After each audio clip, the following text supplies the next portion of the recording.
Live from Hazard, Kentucky, this is Jammin John's Wrestling News. Here's your news for Tuesday, September 3rd, 2019.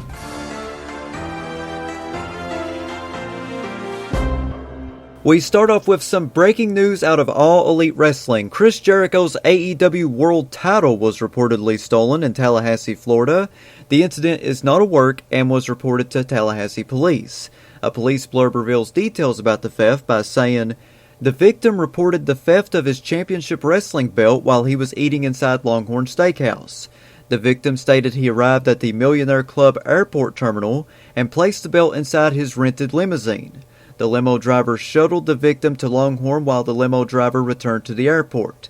The victim had taken the wrong luggage from the airport and the driver took it back to the terminal. When the driver picked up the victim from the restaurant, the belt was missing. Responding officers searched the limo and the airport for the belt without success. On-call CID was consulted and forensics responded to the scene." A representative for AEW said, "Authorities are working on it as we speak. Thank you for your concern." Once again, breaking news out of All Elite Wrestling, Chris Jericho's AEW World Title was reportedly legit stolen in Tallahassee, Florida. Once again, this is not a work, and it was reported to Tallahassee police. That police blurb about the theft states, once again, "The victim reported the theft of his championship wrestling belt while he was eating inside Longhorn Steakhouse. The victim stated he arrived at the Millionaire Club airport terminal and placed the belt inside of his rented limousine. The limo driver shuttled the victim to Longhorn while the limo driver returned to the airport. The victim had taken the wrong luggage from the airport and the driver took it back to the terminal. When the driver picked up the victim from the restaurant, the belt was missing. Responding officers searched the limo and the airport for the belt without success. On-call CID was consulted and forensics responded to the scene."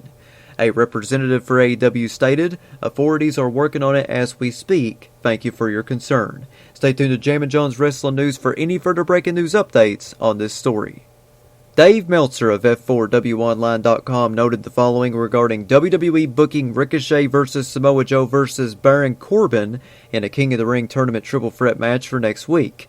Meltzer said, "They're doing a freeway match actually makes no sense, but the idea there is to actually showcase Ricochet, which is not saying that he's necessarily winning. He might be, but the idea is that in the match at the Garden, Ricochet's going to be there as a babyface against two heels and two big heels, and he's not a big guy, so the dynamic is supposed to work for him. I mean, the match is for him." Meltzer also noted the following about Bayley's heel turn from last night by saying, "They knew the crowd would cheer. People will always cheer a happening. Look, this is a Paul Heyman show. I haven't been told, but I can guarantee that he knew. I completely guarantee. It is what it is, and that's just if you're going to do a turn, they're going to cheer you.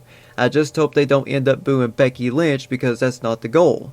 But you know, that's one of the things that turned Ronda Rousey with Charlotte Flair beating her up when it was supposed to be the big Charlotte Flair heel turn."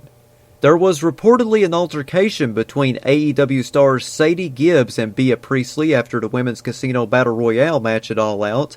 Casey Michael of SquaredCircleSirens.com first reported the story on Twitter by tweeting, "Also, Sadie is a real one for swinging on Bea backstage last night. Put the title on her, please." Now, Fightful.com noted that Matt Jackson was seen trying to smooth things over and talking to Sadie Gibbs about the situation. While an official reason for the altercation is unknown, a video posted by Gibbs on Instagram has led to speculation that something during the match caused the backstage altercation. During an appearance on Edge and Christian's podcast, Sheamus discussed his hiatus from WWE due to neck issues and how his YouTube workout channel has kept him busy. Sheamus noted that he's still not sure when WWE will bring him back, but he's staying in shape in case he gets the call. Sheamus said, "That's how I've stayed relevant, just by changing the look a little bit as opposed to where I'm at now. I don't really know what the crack is, I'm still waiting, I'm just, again, enjoying my time. Like, it's very hard for me to sit at home all the time, but that's why the channel has been a saving grace as well. It's kind of my passion away from the ring, and I've really enjoyed doing all these workouts, and again, everybody has been so generous. WWE superstars, men and women, have also been so generous with their time on the channel. But I don't really know what the story is as of right now. I'm still kind of in the dark about it, but I'm just training away like I'm trying to stay in the best shape I possibly can. because the channel is there and I'm working out all the time, but also because it is very important just to stay ready no matter what happens. Thanks to WrestlingInc.com for the quote.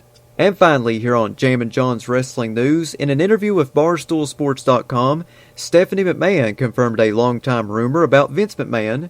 Big Cat asked Steph, "Have you ever sneezed around your father?" Steph said, "Totally, yes." Big Cat asked, "Does he hate you for it?" Stephanie said, "He doesn't hate me for it, but it's always with like a grr, a grimace. But on the flip side, I've been around when he has sneezed." Big Cat said, "That's got to be embarrassing for him." And Steph said, "A little bit that he can't control." Well, it's just because he doesn't like anything he can't control. The fact that he can't control the sneeze makes him upset. Very interesting stuff right there.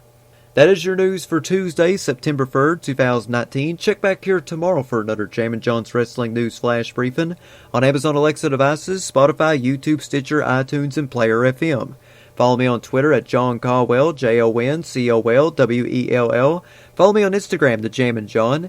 If you'd like to sponsor Jammin' John's Wrestling News or your wrestling promotion, want to get your next big event out, you can email me, jzcaldwell@gmail.com. That's JZCOLWELL@gmail.com. Big shout out to Ryan Hurdle and Tony Nelson for subscribing to my Patreon.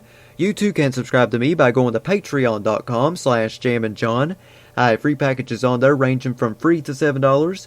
Not a whole lot of money. I would really appreciate it if you supported me a little bit financially. Once again, that's patreon.com/jamminjohn. This is Jammin' John saying thanks, goodbye, and I'll see you tomorrow.